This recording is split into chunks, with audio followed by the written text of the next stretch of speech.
দীর্ঘ 2 বছর পর আমার পর্তুগিজ বন্ধুর সাথে দেখা। পর্তুগালে আসার পর থেকে সে আমাকে বলছিল চলো একদিন দেখা করি। সো ফাইনালি তার সাথে আজকে বের হলাম। সো দেখা হওয়ার আগে থেকে সে আমাকে ডিনারের জন্য ইনভাইট করেছিল। সো আমরা যাচ্ছি পর্তুগালের বাঙালি পাড়ার সাইডে, সেখানে একটি চাইনিজ রেস্টুরেন্টে আজকে আমরা ডিনার করব। ইউরোপের দেশগুলোতে সাধারণত আমাদের খাবার নিয়ে কিছুটা সমস্যা হয়, কজ আমরা মুসলিম, আমরা সব রকমের খাবার খেতে পারি না। সো অনেক বাছাবাছির পর আমরা চলে আসলাম এই রেস্টুরেন্টে। এখানে এসে আমরা কোনো হালাল মাংস পাইনি। সো আমরা প্রাউন উইথ রাইস নিয়ে নিলাম। এখানে প্রাউন উইথ ভেজিটেবল ছিল, আরেকটি নিয়েছিলাম এটা প্রাউন উইথ পাইনাপেল ছিল, এটাও ভালো ছিল। তো খাওয়া দাওয়া করছিলাম, বেশ লম্বা সময় নিয়ে আমরা আড্ডা দিচ্ছিলাম।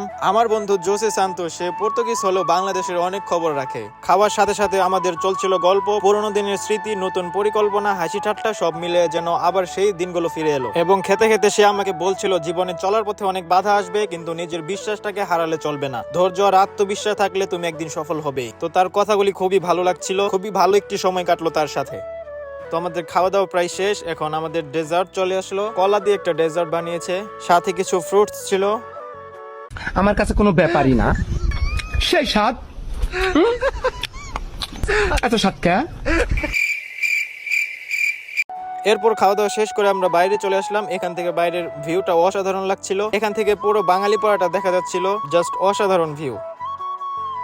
তারপর আমরা হাঁটতে হাঁটতে চলে যাচ্ছিলাম বাঙালি পাড়ার ওইদিকে, কজ বাসার কিছু বাজার করার দরকার ছিল।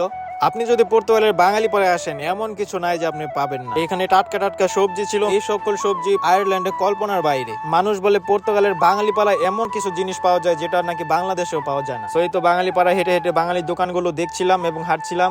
সো ফাইনালি বাজার করা শেষ, এখন বিদায়ের পালা।